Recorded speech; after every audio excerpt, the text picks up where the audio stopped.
Good evening, good evening, good evening. Happy Sunday to everyone tuning in. As always, thank you for tuning into my According to Artemis podcast. I'm Artemis, and I just hope that everyone's staying safe and staying in, and just, we're going to get through this together. And I just hope that all of you are okay. All of my black people are okay, and I'm okay, and we're going to be okay together, right?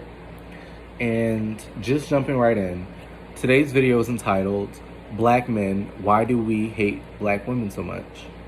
And I asked that question to all of my black men, including myself. A lot of times in the conversation, gay black people are left out of the conversation. And it's important for me to specify that I'm including myself. And I'm going to touch on that in another video. But for the purpose of this video, understand I'm also asking myself that question. Why do we hate black women so much? And you ask what I mean, right? You might say, I love black women. I have a black wife and a black mother, and I love and I support. Hear me out. I seen a post today. I'm going to glance in reference to my tablet here to keep me on topic, because I have a penchant for tangents, as we all know. So I seen a post today, and it was reposted by Amanda Seals. And I love her, by the way. And she reposted a post by the comedian Godfrey.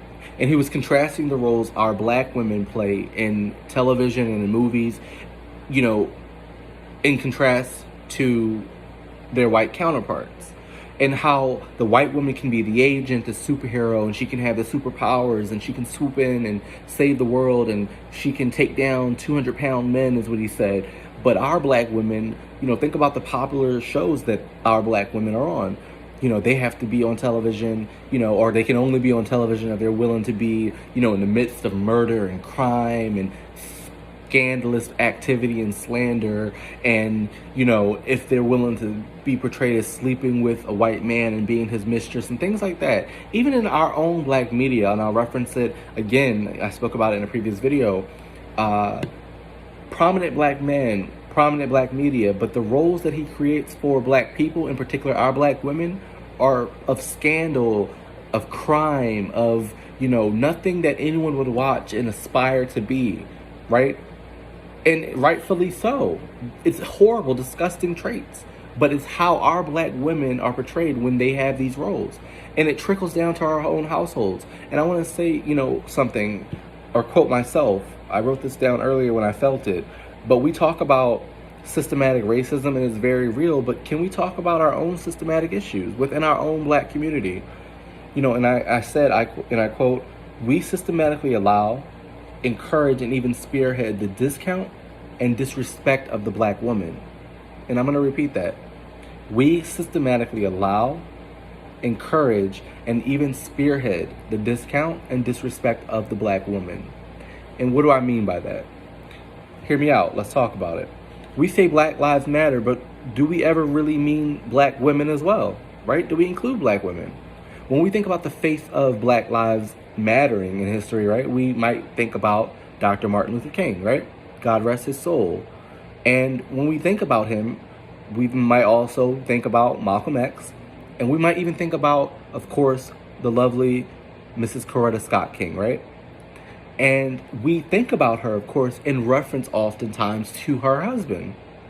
And that's not okay. She was her own person. And like her, there are many to this day, wives, fiancés, girlfriends, sisters, mothers, cousins, and aunts, and who love on black men and pour love into black men during times such as these that we're going through. So that, like Dr. Martin Luther King, when he came home from the physical things thrown at him, the emotional things thrown at him, the things media threw at him, right? About his people, the color of his skin, and him being the face of black people, right? He wore that on his shoulders. He had to come home. And it took a black woman, if you have forgotten, to soothe that, to erase it for the day so that he could go back out and do it all over again. And black women still do it, down to the regular 9-to-5s that black men work. Coming home stressed, not being paid right, not being treated right, being scared to come home. She's worried about that. Her black sons, right? It still occurs that it takes the black woman to rebuild us, and we don't talk about it. We don't appreciate it. And when I think about a lot of black men, you know, by the time a lot of black men settle down, they've led a legacy of disrespecting the black woman. They might have cheated on several black women. They may have never been in a relationship with black women, but they might only sleep with black women. They only might settle down and marry with white women. You know, things like that. You have several children with black women that you don't take care of, and you hurt her and you break her heart and you damage the black household. A legacy. You know, being DL. Love, you know, people love to blame that on the gay community and look at gay people breaking up the community, but it has nothing to do with the gay community. It has everything to do with being a man, and in our instance, black men, who can't be honest with his black self, and therefore leads lives and damages the black woman, right? And she is there to pick up the pieces, right? I'm going to touch on that topic in another video, but it's all related in this video about how a lot of black men lead legacies of being disrespectful to black women, and it is disgusting. And then, you know, we sit here and we say black women hate gays and black women hate white women. It isn't that. They're just tired of being left out. Wouldn't you be tired if you were always there on the front lines, on the sidelines, behind the scenes, on, you know what I'm saying, when there isn't a black man, the only one in the household, the only one raising the family, and then you're always left out. Your culture, your energy, your aura, your representation is stolen. I'll be honest with you. I was raised by black women.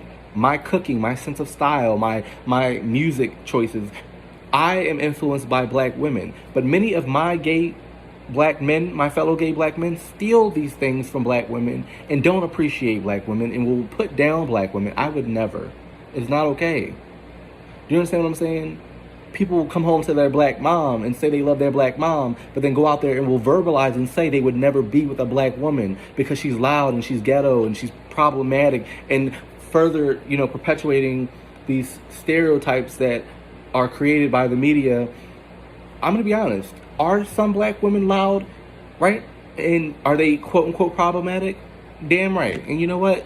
You have the right. A lot of our black women have the right to be loud or problematic, because wouldn't you be loud and problematic again if you have been constantly left out of the equation? Even now when we say Black Lives Matter, we leave our black women out of that sentence. I would be loud as well, because no one hears them otherwise. And you call it problematic, you call anything problematic when it's something you don't want to talk about. So does that make them problematic for talking about it then? If you say yes, then I call them problematic, and it's nothing wrong with it. Shit, then I want to be problematic too. I love black women. I come from black women. Okay? My friends, my family are black women. I would never disrespect the black woman. You know, and I often ask, why would a person ever disrespect the black woman? And if I had to answer that question, I say it starts with, why would a person want to be black, right? Black men, I understand, we have it hard. And sometimes you feel like, why would we want to be black? I want to abandon my blackness. Well, think about that. What's the easiest way to abandon your blackness than to abandon the black woman? Because she gives birth to black life. So if I act like I don't want to be with black women, if I act like I don't want to, you know, love my black mother or settle down with a black woman, but, you know, mistreat her and sexualize her and settle down with someone outside of my race and completely neglect my blackness, that is why I think people who mistreat black women, you know, inherently, without thinking about it, I honestly think it's because you have a self-denial of your blackness. I think that you need to sit down and ask yourself, why do I hate myself and my blackness? And why does that force me to not ever want to be with a black woman and love her the way she loves me? Why do I want to say Black Lives Matter, but I don't really mean my black woman? Because I don't have any intentions of being with one. You know, for a reason I don't even know why. I just don't. That's an issue. And I say all of that to say, we can't say Black Lives Matter and get anywhere until it truly means Black Lives Matter. And I love you, black women. And I know it's hard, and I know you don't hear it often, and I know there's a lot of men absent from your lives that are supposed to be there to say this, but I love you because I know you love me. There's nothing like a black woman's love. And I love you right the fuck back.